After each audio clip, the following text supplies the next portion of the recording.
Usual scene greets me. Welcome back. Hi, Yuri. Not sure if it's me or if it's Yuri's expression, but the weight of yesterday's quarrel still hangs in the air a little. Yuri glances over her shoulder, looking around the room. Natsuki is reading manga at a desk. Surprisingly, Monika isn't here yet. Suddenly, Yuri takes my arm and pulls me to the corner of the room. About yesterday, I really need to apologize. Nothing like this ever happened before, and something just came over me, I guess. I wasn't acting mentally sound. Please don't think we're usually like this. Not just me, but Natsuki as well. Yuri, I'm happy that you were considerate and apologized. You don't have to worry too much. Even though I've only been here a couple days, I could tell something was off yesterday. Maybe we were just a little extra sensitive because it was our first time sharing poems. But whatever it was, it didn't make me think any less of you. I had already decided that there was no way you could be a bad person, or that no way you can be a bad person. And now that you're apologizing, I know you really didn't mean it. Abyssle, don't say those kinds of things so frankly. You make me a little too happy. I'm really glad that you're such an understanding person, and I'm really glad that you joined this club. Everything is a little bit brighter with you around, and... sorry, what am I saying right now? Hey, have you guys seen Monika? No, I haven't. I was also kind of wondering where she was. Man, Yuri, I'm guessing you haven't either. Yuri is clearly taken aback by how calmly Natsuki is addressing her. No, I haven't. Jeez, this isn't like her at all. I know it's stupid, but I can't help but worry a little bit. What? Why are you looking at me like that? Natsuki, about yesterday, I just wanted to apologize. I promise I didn't mean any of the things I said, and I'll do my best to stay under control from now on. So, Yuri, what the heck are you talking about? Did you do something yesterday? Huh? Jeez. Whatever's on your mind, I'm sure it was nothing. I don't even remember anything bad happening. You're the kind of person who worries too much about little things, aren't you? I'll accept your apology anyway. Hope you feel better about it. Besides, kind of nice to hear, since I was always afraid you secretly hated me or something like that. Hey. Not at all. I don't hate you. You're kind of weird, but I don't hate you either. Natsuki turns to me. You're still on trial, though. Hey. Suddenly the door swings open. Sorry, I'm super sorry. There you are. I didn't mean to be late. I hope you guys weren't worried or anything. Nah. Well, Natsuki was. I was not. What took you so long anyway? Well, my last period today was study hall. To be honest, I kind of just lost track of time. It makes no sense, though. You've heard the bell, at least. I must not have heard it since I was practicing piano. Piano? I wasn't aware you played music as well, Monika. I don't give me much credit. Okay. I'm working on writing a song. It's not quite done yet. Maybe once I get a little bit better, I will. That sounds cool. I look forward to it. Is that so? In that case, I'll let you down. She smiles sweetly. Didn't miss anything? Not really. He's already run out.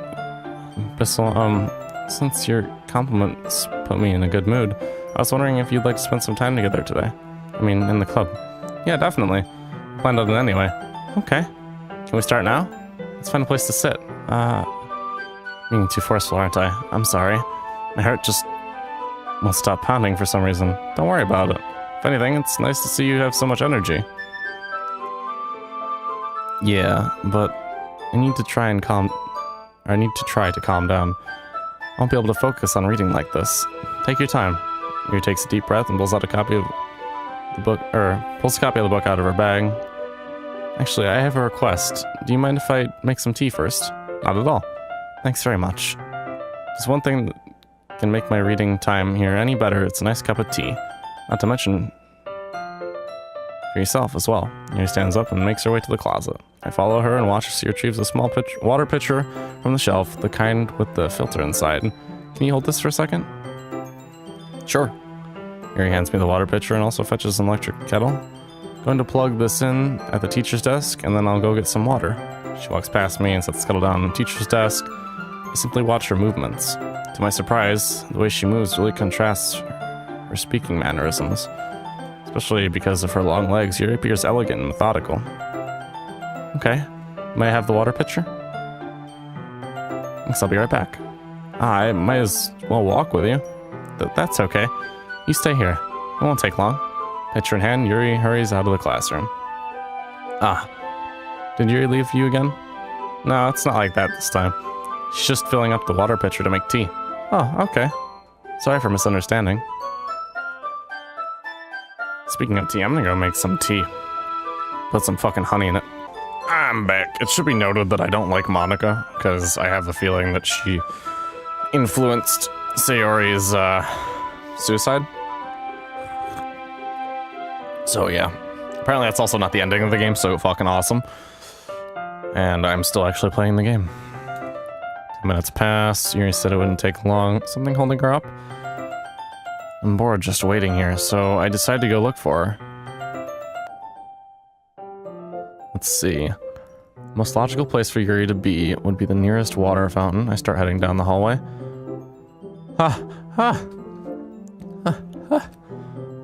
What's that noise? It's coming from around the corner. Sound like breathing. Sharp inhale, like someone is sucking the air through their teeth. Are they in pain? I reach the corner and peer around it. Yuri? Oh, my goodness.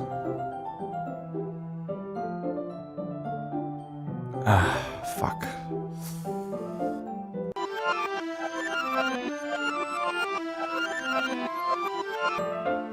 I'm back.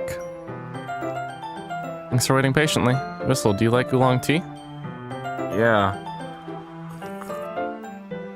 I like tea, alright.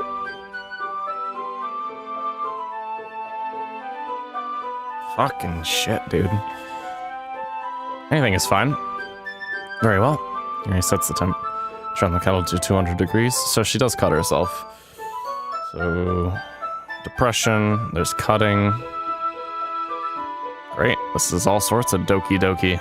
Now it's time to get the teapots. You really do this properly, don't you? Of course. I shouldn't do any less when I'm making tea for others. Even if I'm not an expert on tea or anything. In that case, you'll only be even more impressed. Perhaps I will. Harry fetches the teapot and begins measuring the tea leaves. To my surprise, she even starts humming a little to herself. You must be in a good mood now. Is that so? I was letting it show. And you noticed. I was doing a bit of thinking. And I decided that I would try expressing myself a little bit more. Turns out it's not very hard for me to do. When it's you who's around anyway. I'm trying to like notice if there's any blood stains on her. That's great, Yuri. Just don't push yourself too much. Not seeing anything. You're always worrying about me, Abyssle. It's very endearing. That's... Yuri wasn't kidding. I don't even know if I can keep up with this. I watch Yuri pour a cup of tea for each of us. Abyssle, I have another request. Do you mind if we sit on the floor today? Why is that? Sorry, I'm trying to drink my own tea because my fucking throat's killing me. It's a little bit easier on my back. I can read with my back against the wall rather than bending over at my desk. Sorry, I didn't realize. No worries. I just have back pain fairly regularly, so I do my best to manage it. Is that so? I wonder why that is. It's most likely because of your posture, right? Always hunched over like that while reading? Yes! It's her fucking tits, dude. I have terrible reading posture, so that's why we should sit on the floor. Fair enough. I'll go ahead and get the book. I retrieve the book from my bag. I have some chocolate as well. It's a bag of small chocolate candies. I take it since it'll go well with the tea. Yuri and I then sit against the wall, teacups at our sides. As if in sync, we assume the same reading position as last time, each holding one half of the book. Except this time, our bodies are even closer to each other. I can't see too well. Yuri slides closer until our shoulders are touching. How am I supposed to focus on reading like this? Yuri was always kind of cute, but when she's being less apprehensive, It's almost more than I can handle. Your teacup. Your hands me my teacup. Holding it with my hand that's not holding the book. I end up in a position that makes it even harder to focus. Because now I need to worry about making sure I don't accidentally touch her chest. Meanwhile, Yuri hasn't noticed a single thing. She wears her intense reading expression, and I can only presume the world around her has faded away.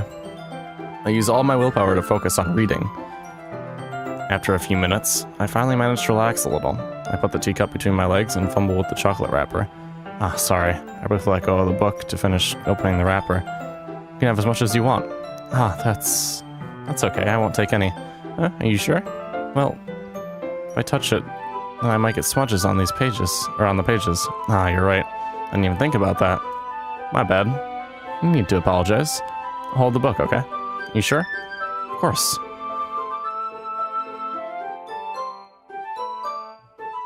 Yuri opens the book with both hands. She holds it so that I don't have any harder time of reading from it. But as a result, my left arm is practically resting on top of my leg. Well, in that case, Yuri is already totally focused on reading again. I take a chocolate candy and pop it into my mouth, and I take another chocolate and hold it up to Yuri. She doesn't even look away from the book. She simply parts her lips, as if the situation was completely natural. That means I can't stop here. I apprehensively place the chocolate in her mouth. Just like that, Yuri closes her lips and... her lips over it. Yuri's expression suddenly breaks. Did I just... Yuri looks at me as like she needs to confirm what just happened. Abyssle?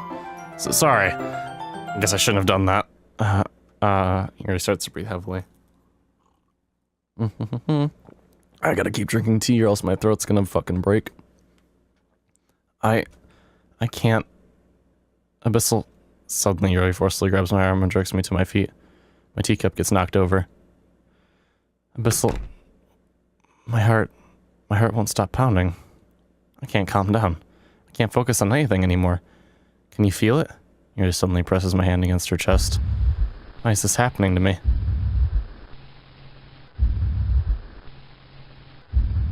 Okay. I feel like I'm losing my mind. Can't make it stop. It even makes me not want to read. I just want to look at you. Ah, that's nice. This is lovely, thanks. Huh. Huh. Huh.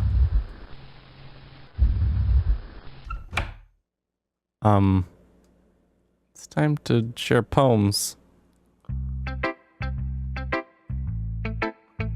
Okay, that's all sorts of fantastic. Well, I'm gonna take a little bit of a break from Yuri for the moment. Oh, it's not really any worse than your last one. But I can't really say it's any better either. What? Oh. I don't like reading the same shit, but whatever. Oh, well, anything that isn't a train wreck, I'll take it as a win. Feeling you're probably most critical. What makes you... Wait, maybe that was a compliment? Ah, glad to see someone recognizes my experience. Well then, keep practicing and maybe you'll be as good as me someday. Just make sure you find a little bit of influence from everyone. I think you're at least being influenced by Yuri a little bit, aren't you? I mean, I know you've been, like, spending some time with her or whatever. But you know, Monica and I are just as good as her. At poems, I mean. You should really try to learn something, or you'll never get better. Here's the one I wrote. I'll make sure you learn something from it. Such as two of the girls at this very club whom I respectfully won't name. Kind of ironic that even in my one place of comfort, I can't even have people respect me. Jeez, now you're making me complain too much. What did I do? For what it's worth, I respect you. Well, I guess thanks. But it's kind of obvious that you respect Yuri more, so... Whatever, we're done sharing. You can leave now.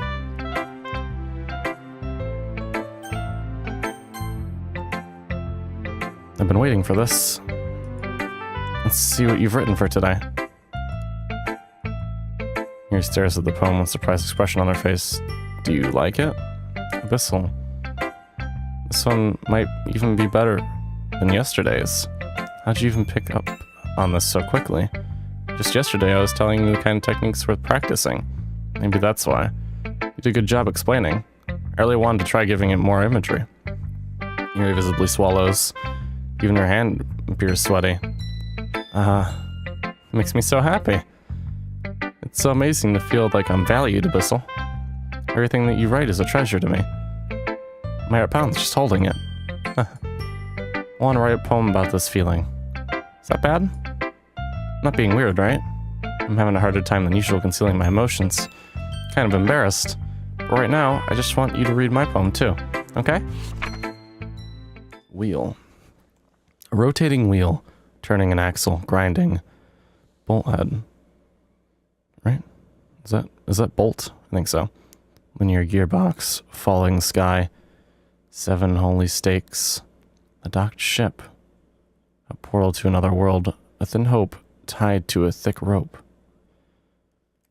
Some of these words I can't read. Torn harness. Parabolic gearbox, expanding universe. Time controlled by slipping cogwheels. Existence of God, swimming with open water in all directions, drowning, a prayer written in blood, a prayer written in time, devouring snakes with human eyes, a thread connecting all living human eyes, a kaleidoscope of holy stakes, exponential gearbox, a sky of exploding stars, God disproving the existence of God, a wheel rotating in 6 dimensions, 40 gears, and a ticking clock. A clock that ticks 1 second for every rotation of the planet. A clock that ticks 40 times every time it ticks, every second time. A bolthead of holy stakes, tied to the existence of a docked ship to another world. A kaleidoscope of blood written in clocks. A time-devouring prayer, connecting a sky of 40 gears and open human eyes in all directions. Breathing gearbox, breathing bolthead, breathing ship, breathing portal, breathing snakes, breathing God, breathing blood, breathing holy stakes, breathing human eyes, breathing time, breathing prayer, breathing sky, breathing wheel. Haha. Doesn't really matter what it's about. My mind has been a little hyperactive lately, so I had to take it out on your pen. That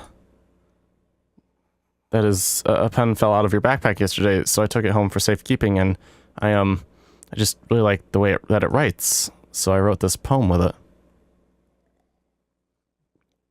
And now you're touching it. I'm okay. What did I just... Can we pretend this conversation never happened? You can keep the poem, though. Monica. Abyssle, I think you saw something earlier that you weren't supposed to see. I didn't want to have to tell you this, but I don't think I have a choice. It's getting kind of dangerous for you to spend so much time with Yuri. I don't know why, but she seems pretty easily excitable when she's around you. Which shouldn't be a problem in itself. But when Yuri gets too excited, she finds a place to hide and starts cutting herself with a pocket knife. Isn't that kind of messed up? She even brings a different one to school every day. Like she has a collection or something. I mean, it's definitely not because she's depressed or anything like that. I think she just gets some kind of high from it. Might even be like a sexual thing. But the point is, you've been kind of enabling her. I'm not saying it's your fault though, but I guess that's why I had to explain it all to you. So I think if you keep your distance, that would probably be best for her. While you're at it, don't be shy and spend a little more time with me. To put it lightly, I at least have it together in the head. And I know how to treat my club members. But anyway, you want to read my poem now? I like the way this one turned out, so I hope you do too. Save me the colors they won't. Bright beautiful colors. Expanding pierce. Why are there things missing? Meaning noise. Alright. I don't know if this is important or not, but I'm gonna fucking put together all these these letters that are missing. I don't think I can piece anything together from all these fucking missing letters, but the thing itself is different. Colors they won't. Bright, beautiful colors, flashing, expanding, piercing, red, green, blue, an endless cacophony of meaningless noise. The noise that won't stop, violent, grating waveforms, squeaking, screeching, piercing, sine, cosine, tangent, like playing a chalkboard on a turntable, like playing a knife on a breathing ribcage, endless poem of meaningless. Delete her.